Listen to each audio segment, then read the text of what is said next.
guys like some hopium? Would you like some hope? Would you like something positive to enjoy tonight? Would you like to have a spring in your step and helium in your heart and be floating up into the stratosphere of pure joy and hope? Would you like a little of that? Because, things can be kind of negative as a whole, but I can tell you precisely what is going to happen and how great it's going to be. The pandemic is our salvation. As far as liberty goes, do you want to hear the reasoning? You want to hear what's going to happen? All right. Yes, hope is needed. Yes, hope is the opposite of love, I heard. So, yes, I will tell you what's going to happen. So, what's going to happen is there are a lot of people who are skeptical of the state and who hold crypto. And so a country, a region, a whatever, is going to emerge that is going to sculch all of the smartest and wisest and wealthiest people in the liberty movement. And they are going to find a way to bring the most productive and most intelligent and most liberty-loving people. And how are they going to do that? They're going to lure us there with liberty. They're going to lure us there with freedom. Because a lot of people I'm talking to are looking to get out of wherever they are. Because, they can see the steps that are coming, the writing on the wall. This is not that complicated, not that hard to figure out, right? Rudimentary, cursory understanding of history. So at some point, someone, and maybe it's El Salvador, the guy's super smart, who's in charge of it, right? And so at some point, someone is going to say, holy crap, if I can lure these people to where I am with the breadcrumbs of liberty, it'll be the new Atlantis. It will be the new Gold Scotch. If I can just figure out how to get these people to come. If it's going to be citizenship based upon Bitcoin ownership, if it's going to be tax breaks based upon whatever, right? There's going to be some place in the world, and probably more than one because they'll be competing with each other.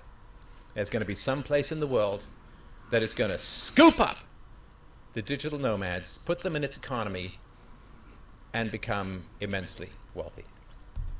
All right, that's enough of that. Thanks, Stef. He sounds to me like one of these, Harry Potter reading British private school, boys in their little private school blazer. All he needed to do to really just finish off the cringe there was say, "Huzzah! March forward to liberty, our brothers." Like, I never thought I'd say this, but when I first started podcasting, I responded to a video of a leftist talking about Ayn Rand and objectivism being childlike. And I never thought I'd say this, but I'm getting the same kind of feeling now. Because, look, I love Stef, I'm going to give this a little bit of a clickbaity title, but it's not because I don't like Stef at all. I really do.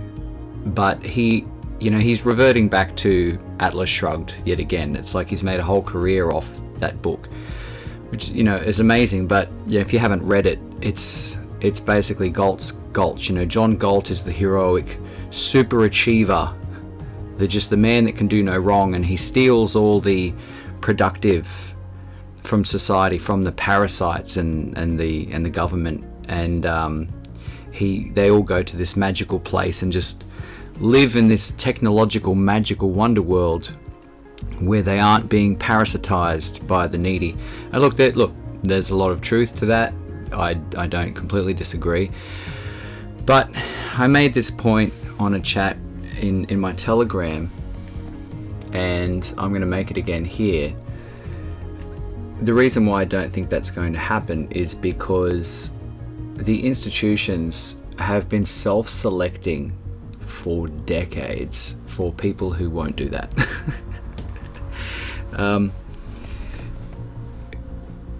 We are dealing with a lot of extremely wealthy people. These people are not wealthy in that they have a lot of money. They're wealthy in that they create the money. If they want more money, they just make more. And a video was going around in a group today, and it's just talking about Pfizer, Hollywood, News Corp, all of these corporations all being owned by the same trading companies. I think Vanguard Group and BlackRock, and it's a top-down structure. We are conquered. And so the reason why I don't think anything like what Stef is saying is going to happen is that anyone with the power or the money to do that has already been bought. I once again, part of my Telegram message the other day was just saying that people want to be fancy. And so on the lower middle management level, if you want to go into an institution and get a fancy degree, well, they're self-selecting for types of people and value sets. They are self-selecting, and they have been for decades, for compliant people, the sort of people that don't think outside the box like myself and Stef would. And even right to the top, I don't know for sure at all, but my feeling, my opinion, based on not much at all, but my feeling with the whole Jeffrey Epstein thing was that if you want to be $50 billion fancy, well, he was the gatekeeper to fancy. At that level, he was the gatekeeper to playing with the big boys at that level. And so, whilst if you want to be some middle management schmuck and get yourself a $200,000 a year job in a university or some institution or government or whatever, you have to pay your tithes. You have to submit to the leftist globo homo Black Lives Matter, whatever thing, and you have to signal that. But if you go right to the top, you had to go to Epstein Island.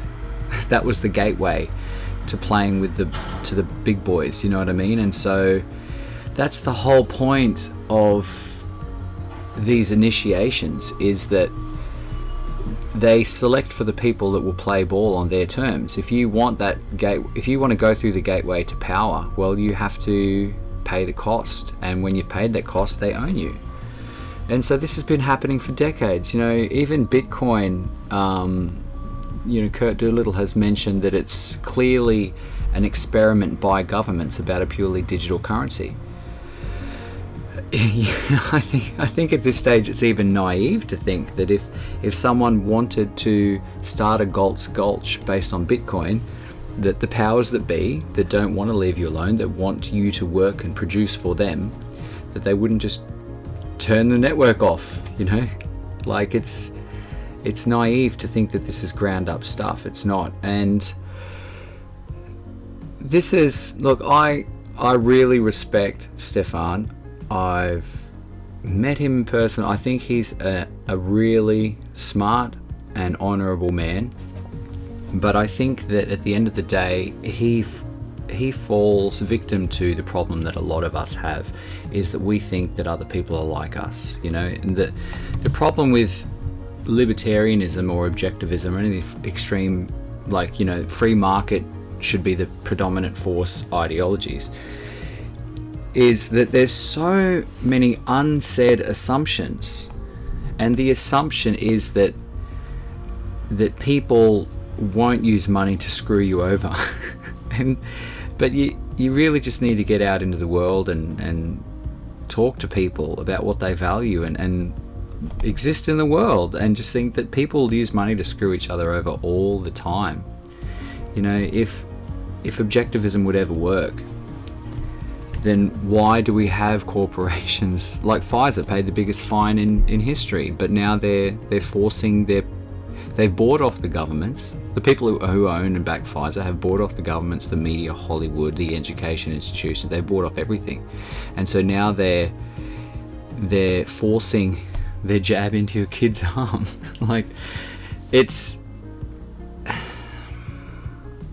I think it's extremely naive. And I would also have another question for Stef too. Stefan's look, I don't know for sure. I don't know for sure. And I'm not saying this is a bad thing, but as far as I can estimate, Stefan is a multi-millionaire. He sold a software company when he was younger, and I'm pretty sure, was in the over $1 million kind of price bracket for that. His wife owns a psychology practice, and that's extremely, lucrative. And if you can even look at his Bitcoin donations, and in Bitcoin, like because he rode the growth of it as well, like he's in the tens of millions of dollars in Bitcoin. And so I think, my question would be, like, if you're waiting for someone to do that, well, you are the someone. Why aren't you doing it? Why aren't you going and cashing in your Bitcoin and starting a commune or something, And by the by, that's, I think, is definitely going to be the answer, is that people need to form communities and try to bypass this madness. Like, we do need to do that. But I think the thing is, Steph seems to go, well, we're going to lure people here with liberty. We're going to lure people here with liberty. The problem with libertarianism is that it seems to assume that freedom is the default state. And for some reason, I don't require, I do short term, but long term, I don't require to hold on to my illusions about reality. And I thank Kurt for pointing out a basic truth, which is that if you say, you should not kill me, well, that's presupposing some morality that is a given, but it's not a given. It's not a given. As Kurt said, the first question of philosophy is, why should I not kill you and take your stuff? Why shouldn't I come and kill you? Because and these are very different presupposed states, is that in libertarianism say, well, freedom is the default state, the moral state, and if you come and impose on my freedom, well, you are being immoral. But according to proprietarianism, which is more just science and reality, is, you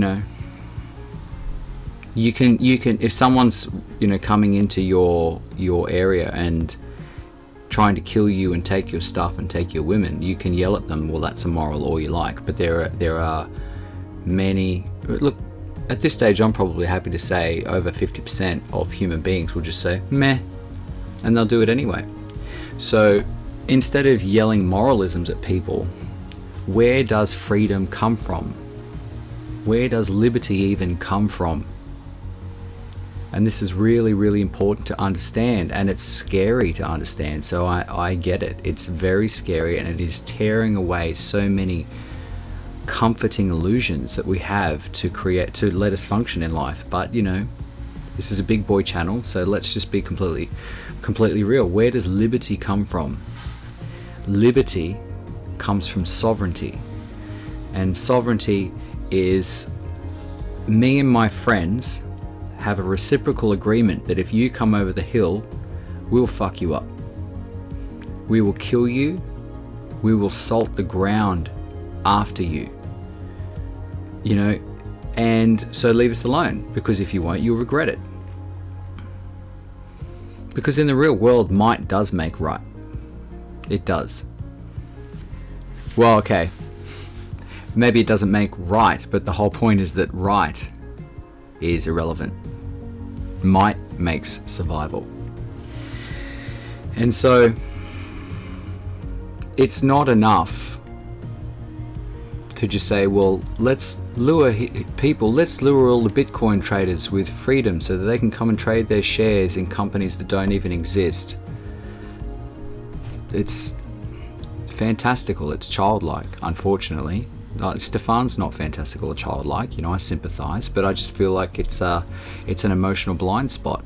He hasn't really gone to the bottom of the well, which is fine. He does his thing. Like I said, I still love and respect the guy. He's taught me so many things in life, and I have a huge amount of respect for him, and I don't wish to personally attack or besmirch him at all. But I just feel like I'm putting forward the argument that he hasn't really dug down to the bottom of reality. He hasn't gone right down to the bottom and looked at the ugly truth that, it's, even if it's debatable, I wouldn't say that might makes right. I'd say that right is irrelevant. So might makes survival. And liberty is a product of people with enough strength banding together and saying, we all have agreements to come to each other's aid if needed, so leave us alone, because you'll regret it if you don't. This is the reality of the human animal. And you see this now. I can switch on social media or TV and I can see every day politicians saying, if you don't get this jab, we're going to come for you. They don't give a flying fuck. Human beings are amoral. They are opportunistic, amoral. If they're scared into doing something, you can't just say, oh, but don't do that, that's wrong. They're going to be like, well, I'm scared I'm going to get this virus, so a lot of the population will hold you down themselves and jab whatever they want in their arm if they've been convinced that their own safety depends on it. And even a larger percentage of the population will sit by and say nothing if they don't even actively applaud while someone else does it. Human beings, they're not these moral robots which go, oh, cannot compute, must not trespass on property because violates non-aggression principle. They don't. Might make survival. And so, love Stef, but I feel like he's having a bit of a massive cope here. So the reason why I don't think anything like that is going to happen on a large scale is that all the people with the big piles of cash are in on it. They've all been to Epstein Island. They're all interconnected. To get power, you have to go through the gateway. Simple. To get power, you have to go through the gateway. You have to pay the cost. You have to pay the toll. You have to buy your way in at the top levels. I think you have to buy your way in with your soul. And so there's not going to be anyone who sticks their neck out. Even Trump wouldn't do it. And Trump knows. He knows a lot of things. He would have to know a lot of things, unless he's just a completely dumb boomer. But, he would know a lot of things, but he's just going to be like, well, I could stick my neck out, but I'm going to lose everything. Or even just get Epsteined. Didn't that just go down the memory hole? Okay, here's this guy that was part of the gateway to power. And he just ends up dead in a cell. And, this is what people are, is the people who probably organise that own all the media to say, oh, he just suicided himself. You have to be realistic. You have to be realistic about what's possible with humans.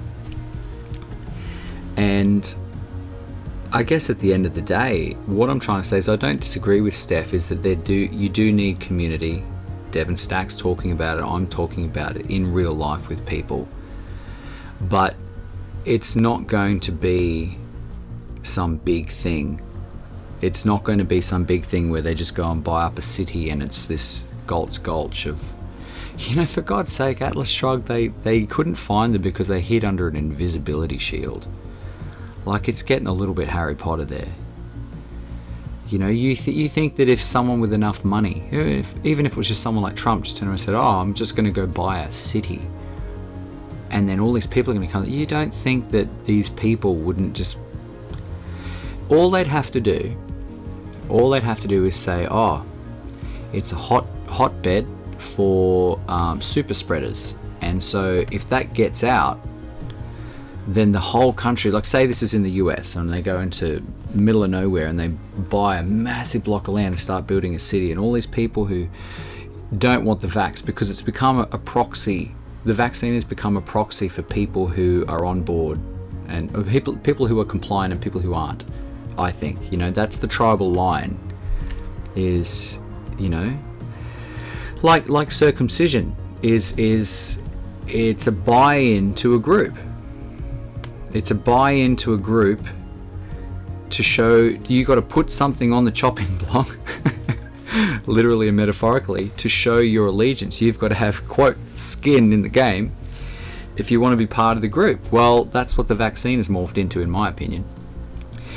But just say you go, okay, well, the tribal lines are drawn around the vaccine, and some multi-billionaire like Trump or whatever goes and buys this massive block of land and starts a city, and they start building. All these people, the deep state, Biden, international Jewish bankers, and all that shit, all they'd have to do is filter down through the network, the news network. Well, this city is a super spreader, and they're putting us all at risk, and so they need to be regulated.